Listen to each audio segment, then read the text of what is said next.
Hi, my name is Ashish Kapur and I'm the founder of Whiskey Samba. I'm a restaurateur and I run a couple of different brands like Antares in Goa, Wine Company, Cafe Mez, and I'm a part of the DLC Travel and Hospitality Group, Delhi chapter. And I'm here today to talk about what it takes to create a really cool whiskey bar.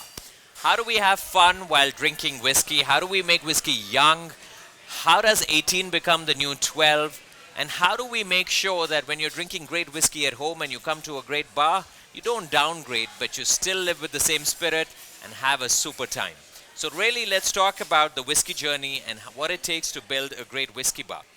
And I'm going to start with really the view of this from a guest's perspective, because that's the best way to really understand. All of us have been guests at different restaurants, different bars. So really, let's talk about how should we experience a kick-ass whiskey bar. I think it starts with a great name. A name is something that evokes memories, evokes thoughts even before you go to the place. So to come up with a super name, I reached out to a really close friend and the ad guru, Freddie Birdie. And the name Whiskey Samba just hit the nail on the head, because what does Samba really make you think about? Travel, mystery, adventure, fun, and that's what we wanted Whiskey Samba as a place to be. We wanted people to really think of all these different things when they think of the name Whiskey Samba. So when a guest walks into Whiskey Samba, from the outside itself, what really shines out is the 40-foot bar. We wanted the spirit to speak for itself. And that's what happens when you're walking the dramatic entrance to Whiskey Samba. What you're seeing is the liquid shining out and speaking. There are over 2,500 bottles at the bar, all of them genuine alcohol. And the most important thing is most of them are open, because it's very nice that a bar should look lived in. You should really get the feeling that the bar has been lived in. People have had a dram from every bottle. So you're walking into the bar, you're seeing this stunning back bar, 2,500 bottles, and it's really the light of the liquid, the amber light, the glow of whiskey speaking to you. You come in, you're seeing friendly faces, because service and people and energy is the most important. So people who love whiskey serving those who love drinking whiskey, coming in, and the first experience they have is a complimentary whiskey cocktail. And we call that whiskey cocktail the boarding pass. And why the boarding pass? Because it's the start of your journey at Whiskey Samba. And the cocktail is a really, really unique way, a unique expression of whiskey as a cocktail, which is really friendly, whether you're a spirit-forward person, tropical, woman, man. As long as you're above legal drinking age, you're going to love this cocktail. It's delicious. And the whole purpose is to get you started on your whiskey journey. Now you sit down, you meet gorgeous people serving you. They present this whiskey cocktail called the boarding pass. And it gives you a little bit of time to cool down and then start looking at the whiskey menu, which is the next logical thing. Now the whiskey library or the whiskey menu is very, very important. We have the largest whiskey menu in the country, but one of the ways that people write a large whiskey menu globally is they write it with the regions of Scotland.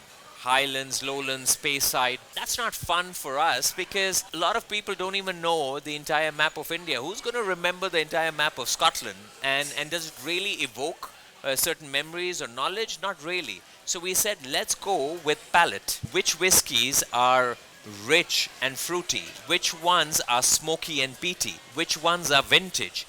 And when you go by palate, it gives you the ease of A, knowing what your palate likes, B, you put in global whiskies. So today, the beauty of the whiskey library is that you have whiskies from Scotland, you have whiskies from Japan, obviously, you have great whiskies coming in from India, you have whiskies from countries like Taiwan, you have whiskies from Ireland, and obviously bourbon from and rye from Canada and the US. So I think the whole whiskey library is incredible. So you're sipping a boarding pass, this complimentary whiskey cocktail to start your whiskey journey. You're looking at the kinds of options available, and if you're confused, there's also a whiskey trail A whiskey trail is essentially 3 or 4 whiskeys put together, and you're drinking 15 or 20 ml or 30 ml of each whiskey. And the reason you're doing this is that you have to flirt with many before you romance one or two. So you get to try all these different whiskeys. So 250 whiskeys on that back bar. You're confused, you're reading the menu, you don't know what to order, you're sipping the complimentary whiskey cocktail. And like I said, you have to flirt with many before you romance one or two. So you're just wondering which whiskeys to flirt with or to try. And guess what? There's a section on the menu called Whiskey Trails, which is essentially 3 or 4 whiskeys put together in a tray, so you can try them side by side. You have a smuggler's trail with stories around it. You have smoky trail, so that you have peaty and smoky whiskeys where you're comparing them for your palate across each other. You choose the whiskey that you like. The pricing is critical because, hey, you have to run a place with an equal measure of pride and profit. And it's very important that the pricing is fair for the guest. So even if you have great whiskeys, you have expensive whiskeys, the Balvenie 30s, Blue Label, Chivas 18, they all should be priced reasonably. So you're looking at these gorgeous whiskeys, you're ordering them, and now this happy server, pleasant face comes up to you and says, "Sir, what are you going to enjoy this with? Would you like the sushi bar? Because sushi goes really well with, be it Japanese whiskeys or aperitif whiskeys. It's just a great way to enjoy your whiskey experience. We have a full Japanese cold plate section for hot summers. And then we have a really interesting dim sum collection. We have about 15 to 20 unique dim sum. And then you have a full char grilled section, because Japanese food goes really well with char grilled food. And in the char grilled section, you have again unique flavors. You have a duck culture, a confit duck culture. And the whole idea behind this is that great restaurant visit is really a 60-minute holiday. Like a holiday, everything's got to be perfect. It's not just great food or service or the whiskey collection, it's everything.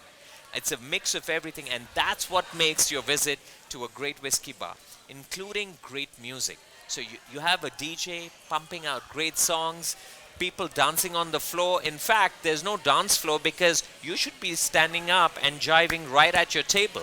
And that's what makes the place really unique, that every table has that energy. You like a moment, you want to dance, you like a song, you're just standing up and at it. So when you walk into the restaurant or from a distance, this stunning bar, great music, people dancing at each table, bottles everywhere. When we order whiskey at a bar, a lot of times it just comes from the back bar. Why not take the bottle to the table and pour the dram, even if it's a 30 ml or a 60 ml, pour the dram at the table.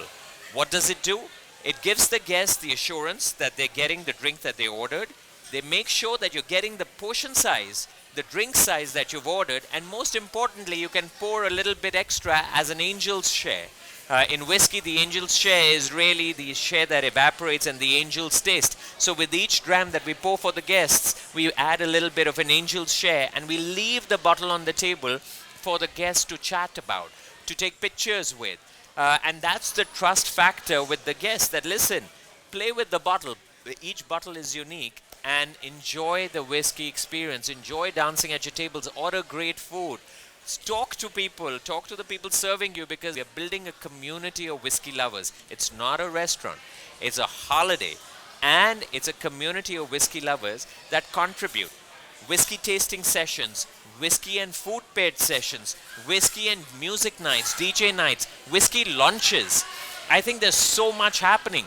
What's the right glass for a particular whiskey? How do you drink whiskey with a particular ice cube? I love the block ice or the Macallan round balls. What about simple things like cocktails? Whiskey cocktails is a completely incredible genre, from Manhattans to sidecars to Sazeracs. And let the bartenders go crazy. We do an incredible cocktail, which is a classic, a Sazerac, which came up from New Orleans. But in our version, we do a nice coconut sesame wash to the Sazerac. So, and it's not just about whiskeys. The bar has 2,500 bottles, and yes, over 250 kinds of whiskeys. But you have gin, you have mezcal, tequila, beer, wine. You have everything. But our heart, at this place lies with whiskey. Another question I get asked very, very often, what's the right way to drink whiskey? You know, there is a right way to appreciate whiskey, but if you ask me what's the right way to drink whiskey, that's nonsense. The right way to have whiskey is the way you enjoy it. You want to have it with soda, water, lots of ice, neat, even Coke? Go ahead. Enjoy whiskey the way you're meant to have it with buddies, friends, build memories, build whiskey conversations, flirt with all the whiskeys behind the bar, only behind the bar, and then romance the ones that you like, and keep coming back to the whiskey bar where you've built friendships, where you've had that 60-minute holiday. And that's pretty much our story, and we love our job. We love serving whiskey with great food. Hope you guys get inspired to open a lot more whiskey bars that are unique. Look forward to seeing you at Whiskey Samba.